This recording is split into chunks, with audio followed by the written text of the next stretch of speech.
What's good, y'all? You rocking with your boy Sylvester. Call me Sly, like I always say. You rocking right here on Takeover TV. He even let me hold the championship belt. So make sure y'all subscribe, follow the page, watch the shows, do what you gotta do. Till next time.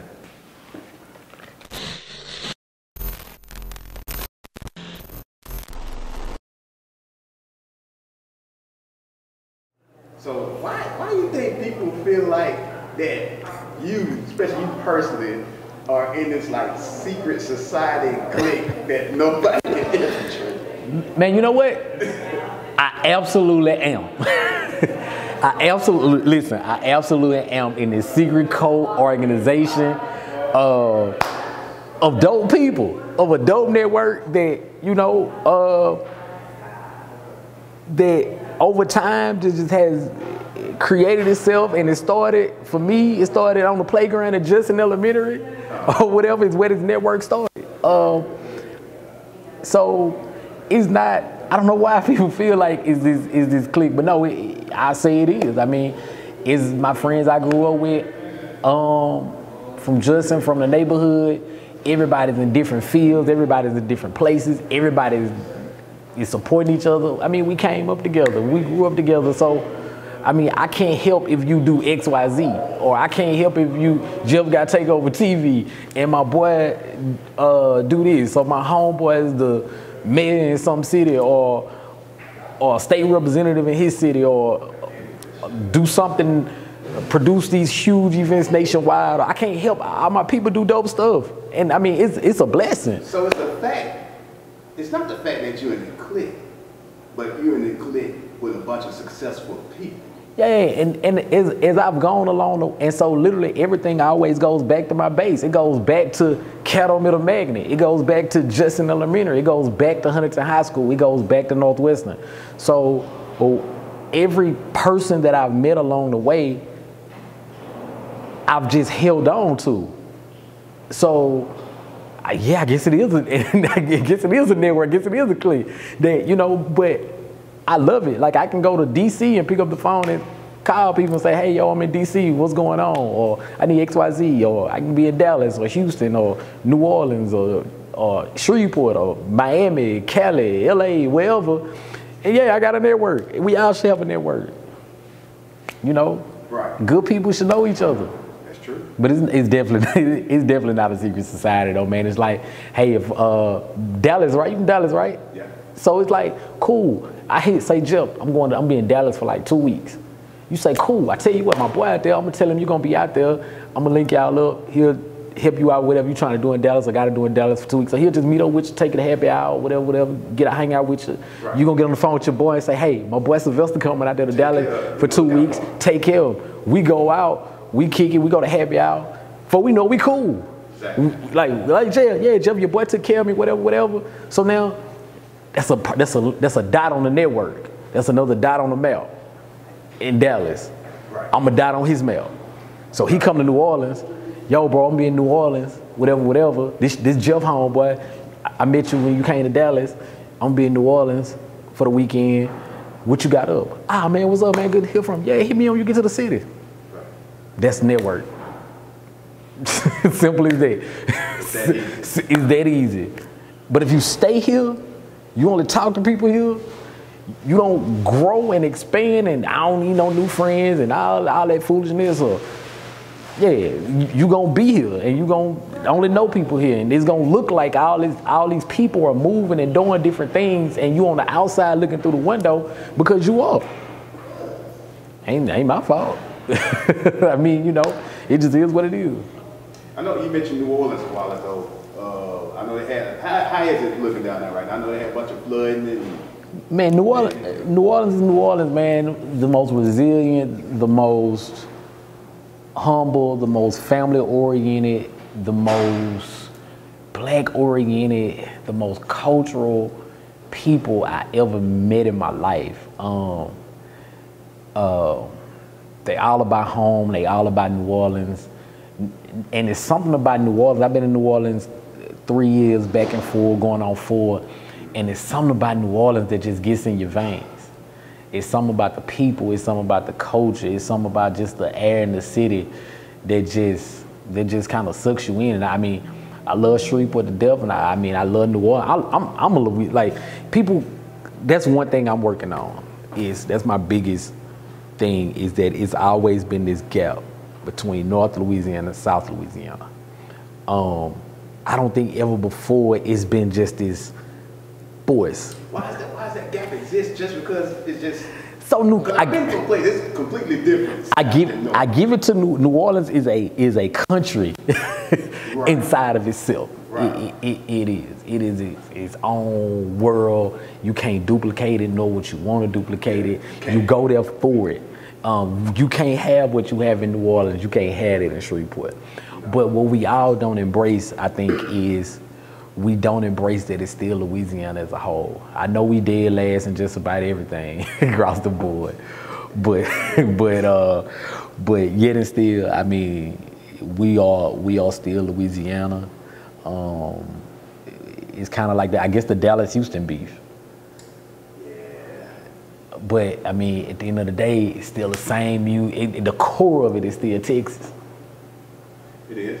The core of Louisiana is still, whether it's New Orleans or whether it's Shreveport or whether it's Lafayette, Baton Rouge, or whatever. At the end of the day, at the core part of it is still Louisiana as a whole. And I think we need to start focusing more on connecting each other, especially as Black people, than separating or whatever.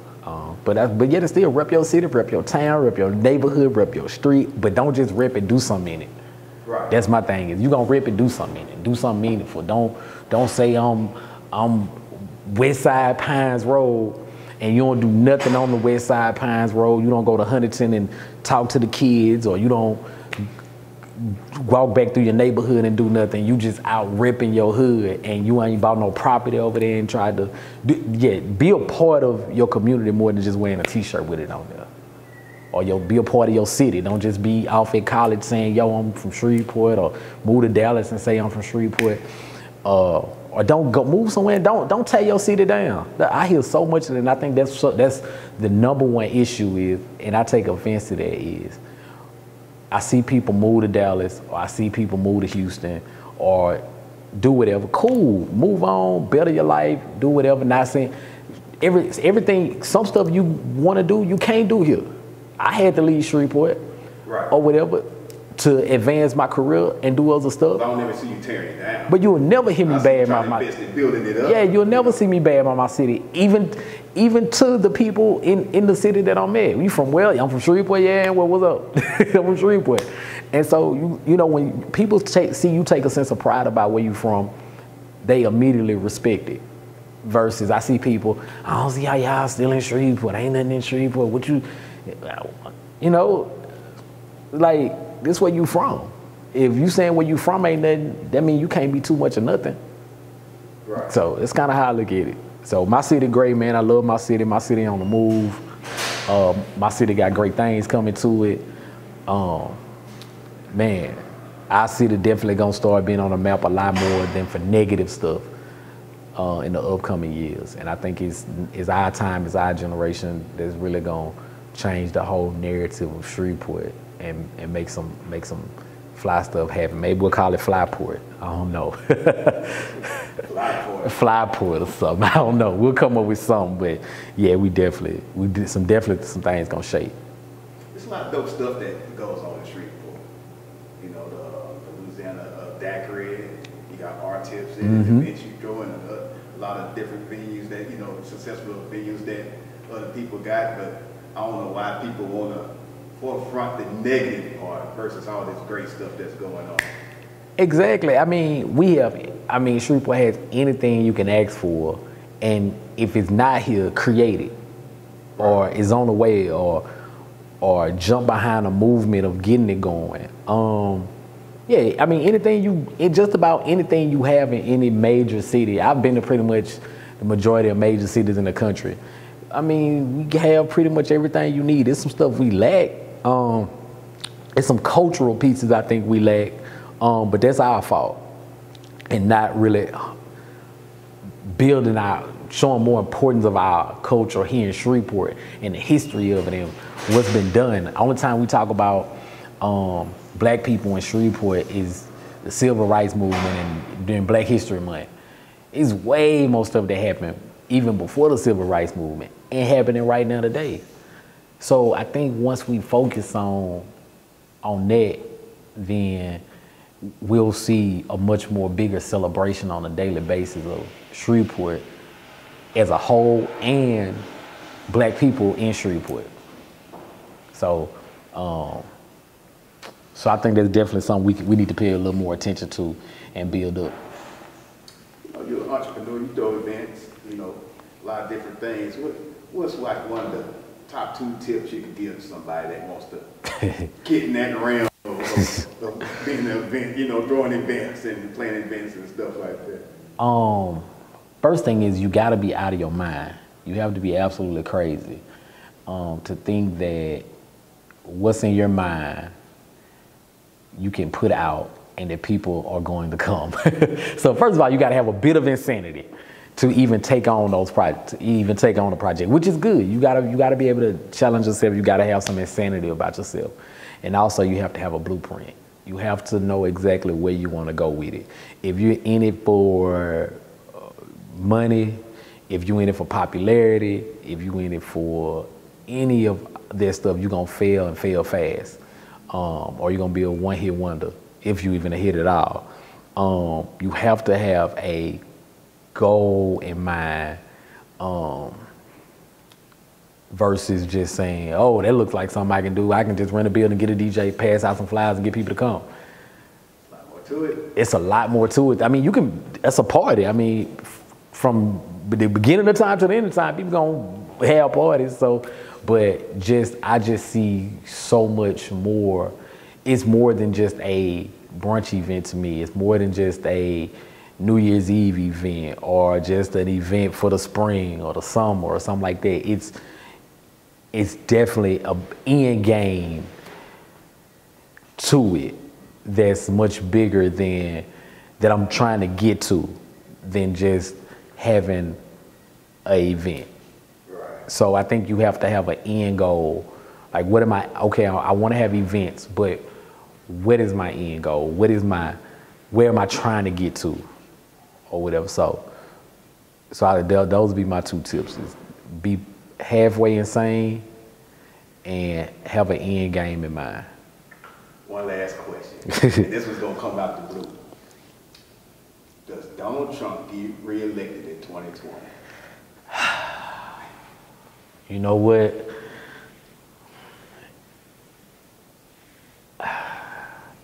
I believe he will, because his base, all he does all day long is ignite his base more and more and more. Him saying stuff that offends me, you, and any other person of color has no effect on, we wouldn't vote for him anyway. Right. But what that does is shows his base, I'm with you, I'm with you. It's strengthening his base. Exactly. So I don't feel like anybody else on the Democratic side or the independent side has even a spark to supersede the people that are Trump supporters. Them people going to vote, rain, shine, sleet, snow, right. Whatever. Like he said before during the election, I could shoot somebody, my people still gonna support me. And that was one of the factual thing he said throughout his everyday campaign. He literally can do it and say whatever you want to say. And them people not weighing or swaying anywhere. And he has the opportunity to pick up people along the way that were on the fence, whereas I don't see nobody on the. Remember when Obama first came out? Everybody was like, but you remember the spark that was behind him? Groundswell, man, because nobody's seen anybody like him. And everybody, it was a force. It was like you knew this dude was gonna win. You just flip it over now. You just flip it over now, and it's nobody right now that's sparking and moving people to feel like I gotta vote. Even kind of in the local, even kind of in the mayoral race, or whatever. Ala Tyler, I think she did some great stuff in the mayor when she was mayor here. But when the election came around, it was just this spark, this push. Groundswell. this groundswell behind Adrian or whatever. So it's no push like that on a national level. Even if you look at the governor race right now in Louisiana, I mean, I don't think nobody running against the dude. He's done some good stuff, some stuff he could work on, whatever, some stuff, it takes time to get to in 8 years versus 4 years. But when people know it's not a push behind them, I mean. Before Trump won the election, I had told people Trump was going to be the next president. People thought I was stupid and crazy. I said, you're not listening. He's speaking the voice of America. Yeah. People forget that, I don't know the percentage, but a large percentage of America is rural. Right. People think about it, this huge country with all these people, we only talk about what, 10 cities, 8 cities? Right. The rest of that is nothing. I mean, the rest of that is rural Wyoming. And he's hitting all these rural places. And they got it. And he's rallying them up. Yeah. So not only does he have rural, middle America, got his back, ain't swaying. He got them people. Then he has other America that your coworkers, yes. and your that you don't know the CEO of the companies, and all these people that you communicate with and talk with. So not only does he have the backwood people, but he has these corporate people and these nurses and these doctors and we starting to, and now he's ignited them to where now the person you used to go to lunch with, now you look at their Facebook page, you like, oh, that's how you really feel. And unfortunately, he got a few of us. Yeah, and he got a few of us sprinkled in here and there. So I mean, it's gonna be a mountain to climb because he is that base of people is rolling, and I feel like he's in his message. He's slowly telling others, hey, come on over. You feel like this too. Come on over. Come on. You don't like. You don't. Yeah. You don't like immigration like that. Come on over. Hey, don't you want your kids to have jobs? Don't you come on over? Don't you want me to kind of get some of these other people out the way so your kids can get fit? Then aren't you wealthy and you don't want to give your money to these people? Right. And listen, come on over. I'm making it safe for y'all. Come on over. The pulse of America. So even the people that were on the fence and stuff like that are he's pulling them over. But man, one thing I want to ask you about, if you don't mind. Go ahead. And it popped in my head, man. What you think about reparations? I can't leave without talking about reparations. I understand. Unfortunately, it's going to have to be the white people that give it to us because they hold all the strengths of power. We, even though technically we weren't the generation that was enslaved, and we are the descendants. So what you owe them, you owe us. Now, the problem is, getting voted on.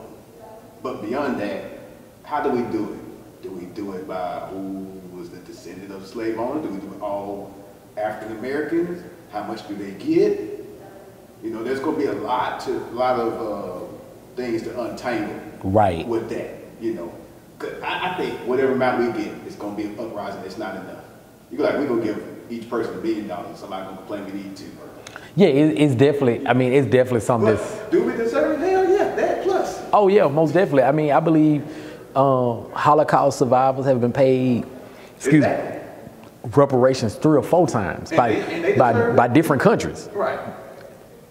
Or whatever. But the fact that it's gone so long, they even paid white slave owners reparations because they took their property. So they even paid them for them losing. So you got free labor all these years, but and you paid, and you got paid. We're going to pay you for losing your property. Anybody correct me if I'm wrong in there, but I'm 1,000% sure they were paid reparations. So it went so long, and people, the thing about it is slavery ended, then you had Jim Crow. So we should get paid off reparations for Jim Crow. I tell people, I correct people all the time and was like, people always saying, slavery been over 100, 200 years. however long, whatever. I'm like, yeah. The physical slavery part. The fiscal still going on. I'm like, you gotta remember this. My mama in the kitchen, at home right now. She in her living room watching TV or doing whatever she doing, and she integrated her high school in Monroe. And my mama's 66 years old. So it's still, that is still walking around till this day. That's the generation before me was segregated until high school. Yeah, just a generation ago. Just a generation ago. So it wasn't 100-some years ago that slavery ended, or that all this oppression ended, and all this stuff. Remember, black folks couldn't even get loans and stuff like that from banks, and couldn't even get own property, and couldn't get life insurance, and couldn't get all this stuff that other people were making money on and passing inheritance on. We weren't even allowed to get there. So you held your foot on our necks for all these years, and then ask, what's the problem? What's going on? I'm just now on the knee. Like, I'm just now on the knee. Like, imagine when we stand up. And I think that's the biggest fear. I think I read a post one time that said people only oppress what they fear, because you don't see, people would never oppress a dog because they don't have any fear of a dog overtaking. Makes sense. So I think people, and I think the spirit of our people that have endured for so long and so much, that's a scary, scary thought. Do you think we ever get it? I'm leaning on the side of no. I don't think in my generation, in my lifetime, we'll ever see it. And I mean, it's just, I wish it was something, but like I said, you get 1 meal. I mean, I feel like what you owe is priceless, because not only do you got to pay the people that work you. So with me, I need my money. I need not only my money, I need my everything from my people that you ain't got and put on the boat. Exactly.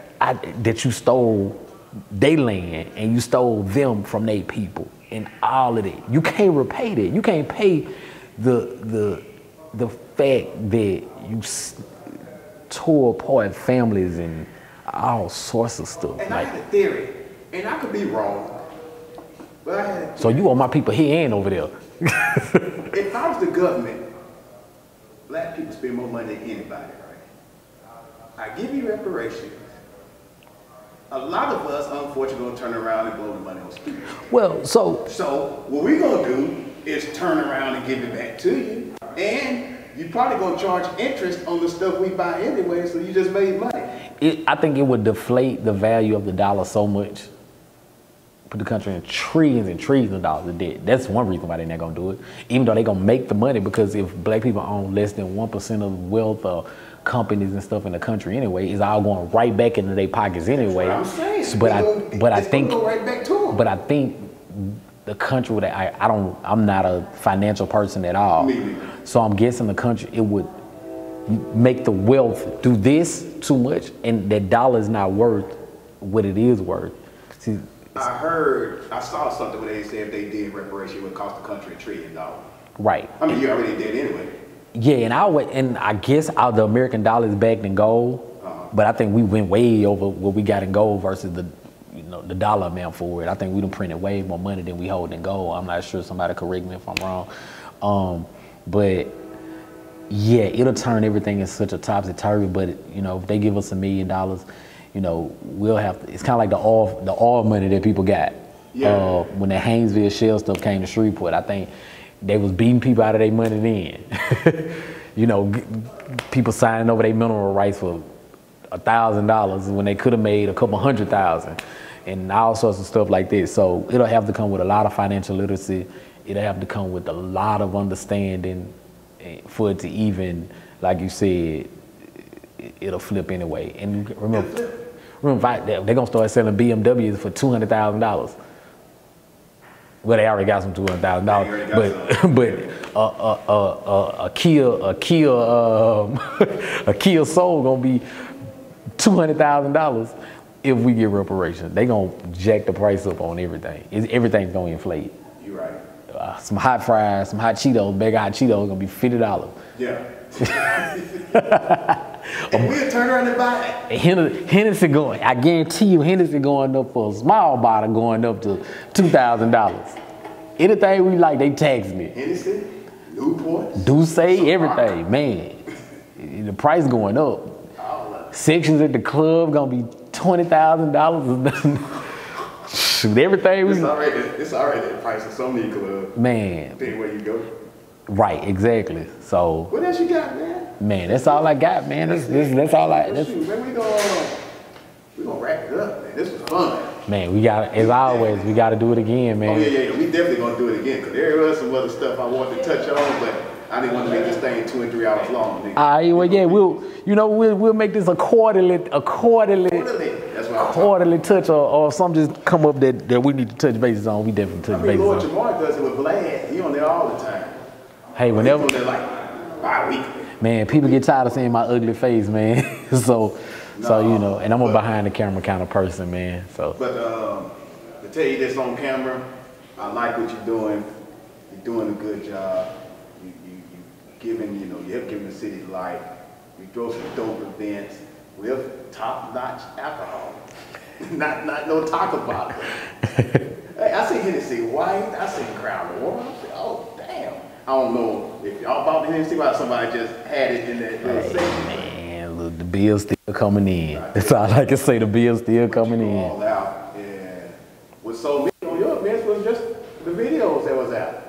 I'm like, damn. That's like a good time. I had to go to one of these. That's before I even knew you. Right. I definitely appreciate that. Bro, man, keep doing what you're doing. Don't worry about the Facebook attacks. Because I know people. They be coming at me, man. You see how they be on me. Man, he who wears the crown, head hangs heavy. Man, I'm deleting that thing, I swear. I'm getting off of there, but yeah, man. Like I said, man, the words mean a lot. Anytime anybody got anything to tell me, it definitely, because people see the smile, but they don't know, man, the times you hold your head down, the times you question yourself, the times you stuck between you trying to take care of stuff for work and you trying to take care of all sorts of stuff. Much love. Take over TV, man. Everybody make your cousin sign up, your grandma, your auntie, your little sister, everybody subscribe to Take Over TV because they stole my boy Instagram, so make sure y'all follow. Stole it from it like they stole the land. I'm telling you, my boy looked up and the IG was gone. Oh boy, there it is.